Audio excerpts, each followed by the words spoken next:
My brother's fiance falsely accused me of hitting on her. What I did next saved my family. My brother Ryan brought Melissa home for Thanksgiving and announced they were engaged after dating for only 4 months. She seemed perfect on paper. Marketing executive, volunteer work, close with her family. My parents loved her immediately. The accusation came 2 weeks later at Ryan's birthday dinner. I'd arrived early to help set up, and Melissa was already there, arranging flowers in the kitchen. We made small talk about work and the wedding plans. Normal conversation, nothing weird. When everyone arrived, Melissa pulled Ryan aside. I saw them talking in hushed tones by the hallway. Then Ryan's face changed. He looked at me with this expression I'd never seen before. Disgust mixed with betrayal. He came over and told me we needed to talk outside. On the front porch, he said Melissa told him I'd made inappropriate comments to her in the kitchen. That I'd touched her arm and suggested we get drinks alone sometime. That I'd said Ryan didn't need to know. I was so shocked I couldn't even form words at first. I told him that never happened, that we'd literally just talked about the wedding and her new job. He said Melissa was crying, and why would she lie about something like that? My parents came outside and Ryan told them what Melissa claimed. My mom looked at me like she didn't know who I was. My dad asked if it was true. When I said no, he asked why Melissa would make it up. Nobody believed me. Ryan told me to leave and not contact him until I was ready to apologize to Melissa. I tried to argue, but my mom said maybe I should go cool off. Like I was the problem. I drove home in complete shock. My phone blew up with texts from Ryan calling me disgusting, and from my mom saying she was disappointed in me. I tried calling my dad, but he didn't answer. For 3 weeks, my family iced me out. Ryan blocked my number. My parents said they needed space. My sister Lauren said she believed me, but didn't want to get involved because it would cause more drama. Then I started noticing things that didn't add up. My parents mentioned Melissa had asked to borrow money for wedding deposits. $15,000. That seemed high for deposits. When I checked Ryan's social media, he'd posted about Melissa's car getting totaled and needing expensive repairs. But 2 days earlier, she posted a photo in front of that same car with no damage. I drove by Ryan's apartment one afternoon when I knew he'd be at work. Melissa's car was in the lot, the one that was supposedly totaled, not a scratch on it. I started checking her social media more carefully. She tagged herself at charity events that I reverse image, searched and found were photos from years ago, stolen from other people's accounts. Her marketing executive job was at a company that didn't exist. The website was fake. Generic stock photos. I hired a private investigator. Cost me $2,000. I didn't really have, but I needed proof. What he found was worse than I thought. Melissa's real name was Sarah Parker. She had 2 previous engagements in other states. Both times, she'd accused a family member of the fiance of inappropriate behavior, isolated the guy from his family, then maxed out credit cards and disappeared. One guy's family lost $40,000. The other lost $65,000 plus his grandmother's jewelry. There was a warrant for her arrest in Oregon for fraud. I compiled everything into a folder. Photos, background check, police reports, statements from her previous victims. I texted Ryan asking to meet. He didn't respond for 2 days, but finally agreed to coffee. I showed him everything. He looked at the papers for a long time without speaking. Then he said this was clearly fabricated because I was jealous. That I'd paid someone to make fake documents because I couldn't handle him being happy. He stood up to leave and I grabbed his arm. I told him to check their bank accounts, check if money was missing, check if Melissa had asked to be added to anything, just check. He pulled his arm away and walked out. I sat there thinking I'd lost my brother forever, that even with proof, he'd chosen to believe her. But that night, something happened that changed everything. Ryan called me at 2 a.m. His voice was shaking. He said I needed to come to the apartment right now. He'd found something. When I got there, the apartment door was open. Ryan was sitting on the couch holding his laptop. His face was pale. Melissa wasn't there. He turned the screen toward me and showed me what he'd discovered. And that's when I realized just how deep her con actually went. Ryan's hands shake as he turns the laptop toward me. His eyes are bloodshot, like he's been crying for hours. On the screen is an email account I don't recognize. I couldn't sleep after what you showed me, he whispers. I kept thinking about what you said about checking our accounts, so I logged into our joint checking account and... He clicks to another tab. The balance reads $12.47. Last week, it had over $30,000, their combined savings for the wedding, and a down payment on a house. She cleaned it out tonight, every penny. His voice cracks. But that's not all. I found this. He points to the open email. It's Melissa's account, but the name in the signature reads Sarah Parker. The email is addressed to someone named David, dated 3 years ago. Asterisk. The Jensen family was easier than I expected. Accused the brother of groping me at a family dinner, and they all turned on him immediately. Got $40K before I had to bail. New identity package worked perfectly. Let me know when you have the next mark ready. Asterisk. I feel sick as Ryan scrolls through more emails. There are at least a dozen conversations with different people, all discussing various cons, photos of previous victims and their families, detailed notes on how to manipulate people. There's more, Ryan says, pulling a phone from between the couch cushions. I found her burner phone. She has a whole exit strategy planned. Look at this. He opens a notes app filled with to-do items. Asterisk. Clean out joint account. Asterisk. Asterisk. Max family credit cards. Asterisk. Asterisk. Get retirement account details from dad's office. Asterisk. Asterisk. Forward mail to P.O. Box asterisk. Asterisk. Book flight to Miami under new name asterisk. Asterisk. Meet David for new documents on Thursday. Asterisk. She's already charged over $30,000 on our family credit cards, Ryan says, pulling out statements he'd printed. Mom and Dad's cards, mine, even that emergency card Dad gave you for college that you never use, all maxed out overnight. I sink onto the couch beside him, trying to process everything. Where is she now? Gone. Left a note saying she was staying with a friend after our fight about your accusations. He rubs his face. God, I was such an idiot. You tried to tell me and I... It doesn't matter now, I say, though the wound of his disbelief still stings. We need to focus on stopping her before she gets to Dad's retirement account. Ryan nods, then freezes. Wait, how did you know about that? I point to her to-do list. It's right there on her plan. No, I mean, how did you know it was Dad's retirement account specifically? I just found this tonight. My blood runs cold as I read the note again. There it is, the retirement account detail I'd overlooked. She must have already started the process. We need to call Dad right now. Ryan grabs his phone, but before he can dial, a text comes through from an unknown number. Asterisk. You should have listened to your sister the first time. Too late now. Already have what I need. Asterisk. We stare at each other in horror as the reality hits us. This isn't just about the money she's already taken. Melissa Sarah has been playing a much longer game, and we've only just discovered how deep her plans really go. Call Dad, I say, already grabbing my keys. I'll drive over there now. We need to wake them up and stop whatever she's planning before it's too late. As Ryan frantically dials, I notice a folder peeking out from under the coffee table. I pull it out and feel my stomach drop. Inside are perfectly forged documents with my father's signature authorization forms for his retirement account transfers, power of attorney papers, everything she would need to clean him out completely. The con wasn't just about isolating Ryan and taking his money. She's been targeting our entire family from the beginning, and we're now in a race against time to stop her before she disappears with everything. I barely slept after leaving Ryan's apartment. Every time I closed my eyes, I saw those forged documents with my father's signature. The thought of Melissa Sarah methodically planning to destroy my family kept me staring at the ceiling until dawn broke. Ryan called at 6 a.m. His voice was hoarse. Dad managed to freeze his accounts. The bank caught a suspicious transfer attempt at 4 a.m. She tried to move $175,000 to an offshore account. Thank God, I breathed, sitting up in bed. Did you file a police report? Yeah, we were at the station until 3 a.m., but the detective basically told us not to get our hopes up. Ryan's voice cracked. Apparently, fraud cases aren't exactly high priority, especially when the suspect has already disappeared. I pressed my palm against my forehead. So what now? Now we wait and deal with Mom. I winced. How bad is it? Bad. He paused. Just come over for breakfast. You'll see.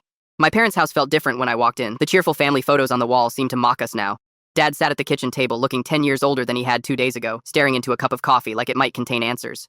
Mom was scrubbing the already clean countertop with vicious intensity. When she saw me, her lips tightened. Well, I hope you're satisfied, she said, throwing the sponge into the sink. I froze in the doorway. What? You couldn't just be happy for your brother, could you? You had to dig and pry and ruin everything. Ryan stepped between us. Mom, that's not fair. If it wasn't for her, we wouldn't be in this mess. Mom's voice rose. You were happy, Ryan. You were finally settling down with someone who loved you. She didn't love me, Mom, Ryan said quietly. She loved our money. Mom's eyes filled with tears. You don't know that. Maybe if you'd just talked to her instead of accusing her. She stole $30,000. Ryan's composure finally cracked. She forged Dad's signature. She had a burner phone with an exit strategy. Dad looked up from his coffee. Patricia, please, this isn't helping. Mom sank into a chair, burying her face in her hands. I just don't understand how this happened. How did we not see it? I sat down across from her. Because she was good at what she does. She's done this before. 3 times that we know of, Ryan added, placing the PI's report on the table. She's a professional con artist. Mom wouldn't touch the folder. I just can't believe I let that woman into our home. I told her things, private family things. Her voice dropped to a whisper. I showed her where we keep the spare key. The doorbell rang, making us all jump. Dad went to answer it. It's probably the locksmith, Ryan explained. We're changing all the locks today. Dad returned, looking pale. It's not the locksmith, it's Melissa's parents. We all stared at him. What? Ryan stood up. She doesn't have parents. They died when she was in college. That's what she told me. Well, there's an older couple on our porch claiming to be John and Margaret Wilson, Melissa's parents. They say they need to talk to us about their daughter. Ryan and I exchanged glances. More of her con? Or actual victims? Let them in, I said, but don't tell them anything until we figure out who they really are. The couple that entered looked genuinely distressed. The woman had been crying, mascara smudged beneath her eyes. The man kept his arm protectively around her shoulders. We're so sorry to intrude, the woman said, but we got your address from Melissa's phone. She left it at our house yesterday when she came to borrow money. Ryan stepped forward. You're not Melissa's parents. Her parents died in a car crash. The couple exchanged confused looks. No, we're very much alive, the man said, though right now I almost wish we weren't. Our daughter has been. Well, there's no easy way to say this. Melissa has been lying to us about everything. Over the next hour, we pieced together a horrifying picture. John and Margaret weren't part of the con, they were victims too. Melissa had told them Ryan was abusive, that he'd controlled their finances, isolated her from friends, and threatened her when she tried to leave. She showed us bruises, Margaret said, her voice trembling, said you pushed her down the stairs when she caught you cheating. Ryan looked physically ill. I never touched her. Those bruises were probably self-inflicted or photoshopped. We know that now, John said grimly. After she left with the $5,000 we gave her, we found these in her old bedroom. He handed Ryan a stack of papers. They were practice sheets, dozens of attempts at forging Ryan's signature, my dad's signature, even my mom's handwriting. There's more, Margaret said. She's been telling people in our community that Ryan is mentally unstable, that you're making up lies about her because she tried to leave you. My phone buzzed with a text from an unknown number. I opened it and felt my blood freeze. Asterisk. Your family seems upset. Tell them not to worry about the retirement account. I found something much better. And tell your brother thanks for introducing me to his rich friends. They're so generous when they think they're helping a domestic violence victim. Asterisk. I showed the text to Ryan, whose face went ashen.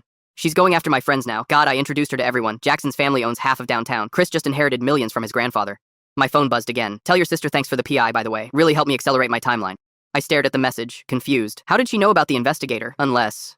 The realization hit me like a physical blow. The PI I'd hired. The one who found all the evidence against her. He must have contacted her, warned her we were onto her, maybe even sold her information about our family. I'd been so focused on proving Melissa was a fraud that I'd accidentally helped her target us more efficiently. Ryan, I said, my voice barely above a whisper. I think I made everything worse. Before I could explain, Ryan's phone chimed. He looked down at it, then up at me with an expression that sent chills down my spine. It's from Melissa, he said, turning the screen so I could see the message. Tell your sister thanks. We were now in a race against time with a con artist who was always 3 steps ahead of us, and somehow, my attempt to save my family had only put us in greater danger. Tell your sister thanks. The text from Melissa sits on Ryan's phone like a taunt, making my stomach twist into knots. How does she know about the PI? Ryan asks, his voice barely above a whisper. I feel the blood drain from my face. I think the investigator I hired tipped her off. He must have contacted her after I paid him. Ryan's eyes widen in disbelief. You're telling me we paid $2,000 to someone who was working with her the whole time? Or, she paid him more to switch sides, I say, the realization making me sick. That text she sent me, she specifically mentioned the PI. Dad slams his palm against the table, making us all jump. So now she knows everything we know, every move we're planning. John and Margaret Wilson, Melissa's supposed parents, exchange worried glances. What exactly did this private investigator find out? John asks. I explain about the previous engagements, the warrants in Oregon, the other victims. With each detail, Margaret's face grows paler. We need to find her, Ryan says, standing up suddenly, before she disappears completely. Mom looks up from where she's been silently crying. How? The police already said. Dad's credit card. I interrupt, a realization hitting me. You said she maxed out all the family credit cards, right? Ryan nods. Then call the credit card companies, see where the charges are from. Maybe we can track her location. Ryan's already pulling out his phone. 20 minutes and several tense conversations later, he hangs up with a look of grim satisfaction. The Hyatt downtown, 3 charges in the last 12 hours, room service, spa services, and a $600 bottle of champagne. She's still there. We should call the police, Dad says, reaching for the phone. And tell them what? I counter. That a woman who hasn't technically been charged with anything is staying at a hotel using a credit card she's authorized to use. They already told us fraud cases aren't a priority. Ryan grabs his keys. I'm going down there, now. Not alone, I say, standing up. I'm coming with you.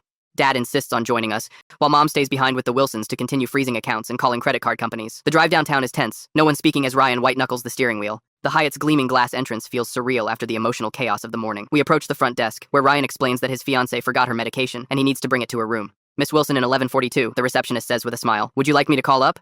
No, all 3 of us say in unison, causing the receptionist to flinch. We want to surprise her, Dad adds smoothly. We take the elevator to the 11th floor, my heart pounding harder with each floor we pass. Outside room 1142, Ryan hesitates, his hand raised to knock.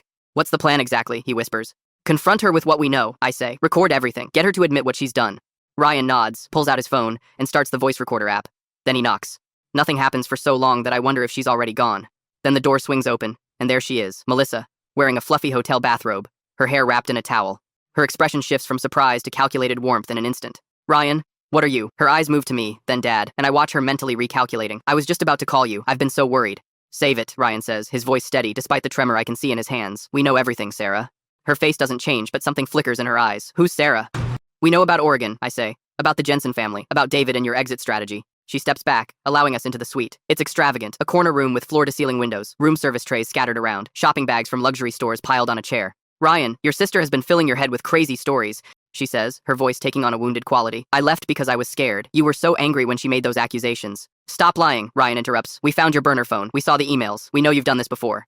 For a moment, Melissa says nothing, then her posture changes subtly, the vulnerable act dropping away. Fine, she says, her voice suddenly different, harder, more clipped. So you caught me. What do you want? Your money back? Because that's not happening. I want you to turn yourself in, Ryan says. Return what you stole and face consequences for once. She laughs, the sound sharp and cold. That's adorable. You think I don't have contingency plans? She walks to the desk and pulls out a folder, tossing it onto the bed between us. Inside is an ultrasound image with Ryan's last name and yesterday's date printed at the top. Congratulations, Daddy, she says with a smirk. Still want to call the police on the mother of your child? Ryan stares at the image, his face draining of color. You're pregnant? 12 weeks, she says, placing a hand on her stomach. I was waiting for the right time to tell you. Guess that's now. I step closer to examine the ultrasound. Something about it seems off. The formatting, the way the date is positioned. Ryan, I say quietly, pulling out my phone. This is fake. What are you talking about? Melissa snaps. I was at the doctor yesterday. I type quickly into my phone's browser, then turn the screen toward Ryan. It's the exact same ultrasound image, available on Google Images when you search 12-week ultrasound. You didn't even bother to flip the image, I say, looking directly at Melissa. Just added Ryan's name in Photoshop. Her expression hardens. You think you're so smart, don't you? Always digging, always interfering. She turns to Ryan. She's been jealous of me from day one. Couldn't stand that you were finally happy without her constant approval. Stop it, Ryan says, his voice breaking. Just stop. It's over, Sarah. We've frozen all the accounts. We've reported the credit card stolen. There's nowhere left to run. Something dangerous flashes in her eyes. You have no idea what I'm capable of. Actually, we do, Dad says, speaking for the first time since entering the room. We spoke to your previous victims, and your parents. This finally seems to rattle her. My parents are dead. John and Margaret Wilson are very much alive, I say. They're at our house right now, helping us undo the damage you've done. She moves suddenly toward her purse on the nightstand, but Ryan blocks her path. Looking for this? He holds up a keycard. I took it from your robe pocket when I hugged you. The hotel, gym, and exits all need keycard access. You're not going anywhere. Looking for exits. For the first time, I see genuine panic cross her face. She lunges for her phone, but I'm faster, snatching it away. Give that back, she shouts, all pretense gone now. The police are already on their way, Dad says, though I know it's a bluff. Fraud across state lines is a federal offense, Sarah. She backs against the window, cornered. You have nothing. It's my word against yours. Actually, Ryan says, holding up his phone, we have this entire conversation recorded, plus the emails, the forged documents, the fake ultrasound, and testimony from your previous victims. I watch as the reality of her situation finally sinks in. Melissa Sarah slumps onto the edge of the bed, her calculated mask crumbling. Fine, she says after a long moment. What do you want from me? Everything you stole, Ryan says, every penny, and a signed confession of what you did to us and your previous victims. She laughs bitterly. And why would I do that? Because, I say, if you don't, we'll make sure every law enforcement agency in every state knows exactly who you are and what you look like. No more fresh starts. No more new identities. I can see her calculating, weighing options. Finally, she looks up with cold eyes. Get me a pen, she says. As Ryan moves to the desk for the hotel stationery, I realize this isn't over, not by a long shot. Sarah Parker isn't the type to surrender easily, and I can't shake the feeling that we're still missing something important. But for now, we've stopped her, and that has to be enough. The hotel lobby erupts into chaos the moment the police arrive. 2 uniformed officers flank the main entrance, while a plainclothes detective strides through the revolving door, his badge already out. Sarah, I still can't think of her as Melissa, spots them from across the lobby, where we've escorted her down from the room. You called them? She hisses at Ryan, her eyes darting toward the service hallway. You promised. I didn't, Ryan says, looking as surprised as she is. We were going to handle this privately. I watch Sarah calculate her odds, weighing each exit against the approaching officers. Then she bolts, shoving a bellhop aside and sprinting toward the kitchen entrance. Stop her, Dad yells, but I'm already moving, cutting through a cluster of confused guests to intercept her path. Sarah sees me coming and changes direction, darting behind a massive floral arrangement. I circle around just as she slams through the door marked staff only. The detective breaks into a run, following her through the swinging door with me right behind him. The hotel kitchen is a maze of stainless steel and white uniforms. Chefs look up in alarm as Sarah weaves between prep stations, knocking over a tray of glasses that shatter across the floor. I leap over the broken glass, gaining on her as she reaches the back exit. She hits the door at full speed, but it doesn't budge, locked from the outside. She spins around, cornered, her chest heaving. It's over, I say, trying to catch my breath. There's nowhere to go. The detective approaches cautiously, his hand resting on his holstered weapon. Sarah Parker, he asks. I'm Detective Morales. We need to talk. Her eyes narrow. How do you know that name? We've been looking for you for quite some time, Miss Parker, he says. Oregon, Arizona, Nevada, you've been busy. Understanding dawns on her face. The private investigator, she says, her gaze shifting to me. He didn't work for you at all, did he? I'm as confused as she is, until Ryan and Dad push through the kitchen doors, followed by a man I've never seen before. Actually, the stranger says, stepping forward. I'm the real private investigator. Detective Morales and I have been building a case against Miss Parker for months. My jaw drops as I process what he's saying. But the investigator I hired was one of her associates, the man finishes. David Thompson. We arrested him this morning. He's been helping Sarah target victims for years. Ryan looks at me, realization dawning. That's how she always stayed ahead of us. She knew everything we were doing because you were literally paying her accomplice for information. Sarah's face twists with rage. David would never turn on me. This is a bluff. Detective Morales pulls out handcuffs. Mr. Thompson has been very cooperative since we showed him the evidence connecting him to 3 different fraud cases. He's hoping for leniency. As they cuff Sarah, she maintains perfect posture, her chin lifted defiantly. You have nothing that will stick. It's my word against theirs, and I have a documented history of being abused by my fiance. Actually, says the real PI, holding up a flash drive, we have your entire playbook. Bank records, fake IDs, forged documents, and testimonies from 6 previous victims across 3 states. Plus the emails you sent David outlining your strategies were particularly helpful. Sarah's composure finally cracks. You're lying, she whispers, but there's uncertainty in her voice. The Jensen family sends their regards, Detective Morales says quietly as he leads her away. They've been waiting 3 years for this moment. The next 6 months pass in a blur of legal proceedings, paperwork, and slowly rebuilding our family's finances. Sarah, whose real name turns out to be Catherine Elaine Donovan, is charged with multiple counts of fraud, identity theft, and grand larceny. We learn she's been running variations of this con since she was 19, targeting at least 11 families before us. The pattern was always the same. Find a man with family money, isolate him by creating conflict with his family, then drain every account before disappearing. Her trial is scheduled for September, and we're all required to testify. The courtroom is smaller than I expected, with harsh fluorescent lighting that makes everyone look sickly. Ryan sits beside me in the witness box, his hands steady now as he recounts how he met Melissa at a charity fundraiser, an event we later discover she crashed specifically to target wealthy donors. She told me she worked in marketing, Ryan testifies, said she volunteered with children's charities on weekends. Everything about her seemed perfect. The prosecutor nods sympathetically. And when did you first notice something wasn't right? Ryan glances at me before answering. I didn't. My sister did. She saved our family from losing everything, even when I refused to believe her. I blink back, unexpected tears, as other victims take the stand. A middle-aged man from Arizona describes how Amanda Collins convinced him his brother was stealing from their family business, leading to a rift that cost him his relationship with his only sibling. A young woman from Nevada explains how Tiffany Winters dated her father for 6 months before disappearing with his life savings and her deceased mother's jewelry. The pattern is painfully familiar to all of us. The accusations against family members, the isolation, the financial drain. Each victim's story makes my stomach twist with the realization of how close we came to the same fate. When it's my turn to testify, I describe finding the PI, discovering her previous identities, the confrontation at the hotel. Sarah Catherine stares at me throughout my testimony, her expression unreadable. I force myself to meet her gaze, refusing to be intimidated. She didn't just steal money. I tell the jury. She tried to destroy our family. She wanted my brother to believe I was the kind of person who would betray him. That was the real con, making him doubt the people who truly loved him. The trial lasts 2 weeks. When the verdict comes back, guilty on all counts, I feel a weight lift from my shoulders. The judge sentences her to 8 years in federal prison, plus restitution to all her victims. It won't recover everything we lost, but it's something. 1 year later, I'm helping Ryan move into his new apartment. It's smaller than the one he shared with Sarah, but it's filled with light and has a view of the park. He seems lighter these days, more like the brother I grew up with. Have you heard from Lauren? He asks, as we unpack kitchen boxes. Our sister had stayed mostly on the sidelines during the whole ordeal, claiming she didn't want to get involved. She sent a housewarming gift, I say, pointing to a wrapped package on the counter. And she's coming for dinner next week. Ryan nods, carefully placing mugs on a shelf. I've been thinking about what you said at the trial, about how Sarah's real con was making me doubt the people who actually loved me. I pause, waiting for him to continue. I'm sorry I didn't believe you, he says quietly. When you first showed me the evidence, I chose her over you, over our family. I don't know if I'll ever forgive myself for that. There's nothing to forgive, I tell him. She was a professional. Manipulating people is what she did best. He smiles sadly. Still, you stood by me even when I was horrible to you, even when I accused you of being jealous or making things up. That's what family does, I say simply. The doorbell rings, interrupting our moment. Ryan looks at his watch. That must be Diane. She's early. Diane? I raise an eyebrow. The Diane from your office? The one you said was just a friend? A blush creeps across his face. We're getting coffee. It's not a date. Sure, it's not, I tease. But I'm smiling as I say it. After everything we've been through, seeing Ryan willing to trust someone again feels like a victory. As he goes to answer the door, I notice a small frame on his bookshelf that wasn't there before. Inside is a handwritten note. Trust, but verify. Love, your annoying sister. I placed it there this morning while unpacking, hoping he'd find it funny. Now, watching him greet Diane with a nervous smile, I think maybe he'll take it to heart. Some wounds take time to heal, and our family still has scars from Sarah's deception. But standing in my brother's new apartment, listening to him laugh with a woman who makes his eyes light up, I know we're going to be okay. Trust, but verify. It's not a bad way to live.